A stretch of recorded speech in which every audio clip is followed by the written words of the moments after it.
Hello and welcome to Joy of Books with me, Miss Joy. Today's offering is Haitham Alsaffif book, The Residual Tourist. This critically acclaimed fiction book was released in 2019 and contains 219 pages.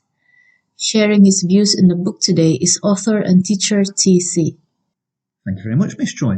Yeah, this book came across my desk and I read it with great interest. The cover kind of pulled me in. It had the Kuwaiti towers on there, which I was drawn to, and the title itself, The Residual Tourist, was very interesting. I like the idea of that.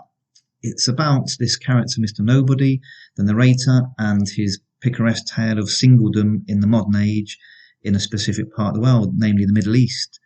The character refers to himself as Mr. Nobody because it's like a euphemism for being a middle-aged divorcee in that region. The character describes his experiences in two Middle Eastern countries, namely Kuwait and United Arab Emirates, and the narrator makes quite cutting observations of these places, and this is where the book's title comes from, the idea that you leave a little bit of residue behind whenever you leave a place, whether that be part of yourself or part of your heart in those places. It's an interesting title. Now, firstly, I would have to admit that I've lived in Kuwait and Dubai, two of the three places featured in the book. So, I can understand where the writer is coming from with the content. The protagonist is quite critical of Kuwait, referring to it as a twilight zone. There are other things that the character mentions. He talks about the amount of overseas workers there taking the tax-free money. He vents his frustrations with the traffic.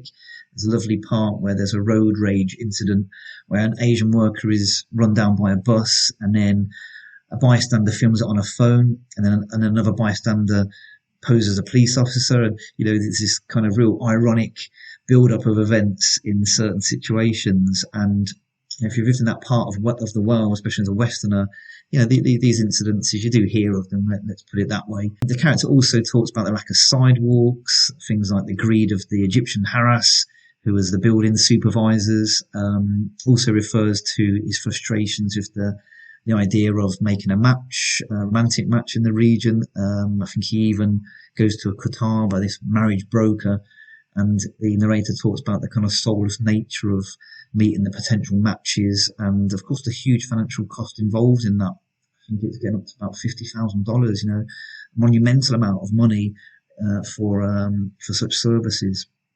So it is very interesting. Like I say, the narrator is very, very cutting, talks about aspects of the religion, of course, the covering up of women and so forth. So, it's certainly very interesting, not to say potentially controversial. Obviously, when I've lived in those areas, I've always been very respectful, but it's very interesting to hear somebody who is a Muslim speak so clearly about these aspects of the culture, albeit through a narrator and a protagonist. And there are also positives, of course. It talks about the incredible astuteness with money of the ruling power, the kind of central ownership.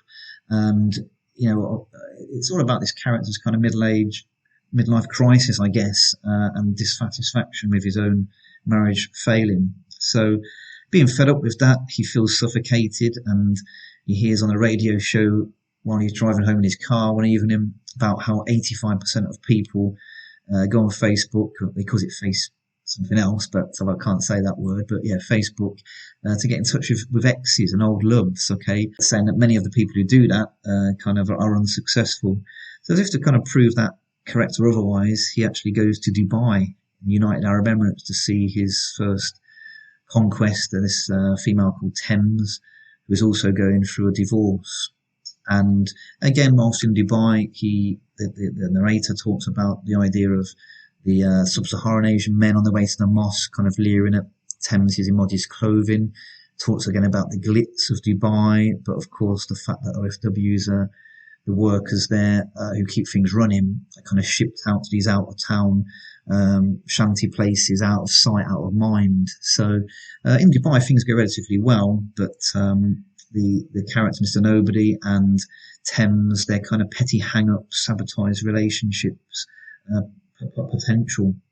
And again, I thought it was quite interesting, really, because it seemed like they would get together. It seemed like they were quite well matched as well, but for whatever reason, they couldn't quite both meet each other and go that extra step towards marriage.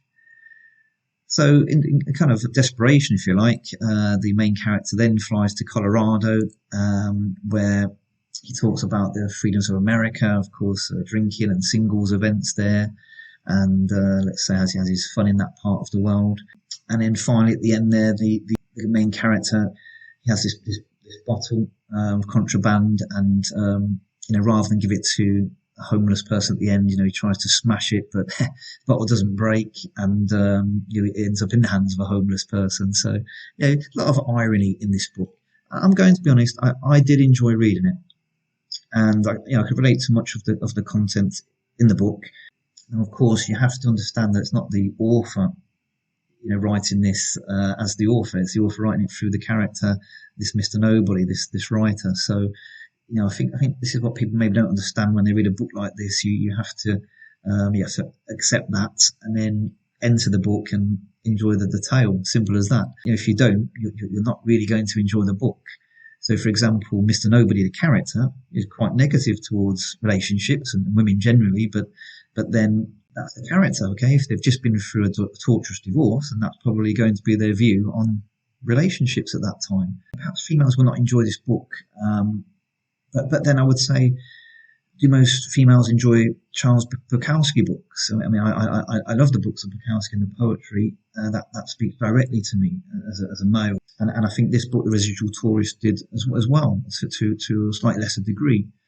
Now, I love Bret Easton Ellis's books as well, but generally speaking, not every female is a fan. So I would say, fair play to the author for publishing the book. I'll be honest, I thought this would have been banned by the ministry in Kuwait on many grounds, but it seems to have got through. I believe that the writer is lecturing at the Kuwait University. So fair play and respect. It's quite a powerful book to release in that particular country. But for me, I read it with interest, with intrigue. Generally, I enjoyed most aspects of the book. So I would recommend it, but probably more for male readers, male middle-aged readers. Certainly not for anybody who is young, and probably not female either. I hope that's a fair review. Well, thank you very much for your review of the book, TC. Haitham Alsaffif's book, The Residual Tourist, is available from all good book outlets. Thank you for joining me, and please remember to like and subscribe to Joy of Books.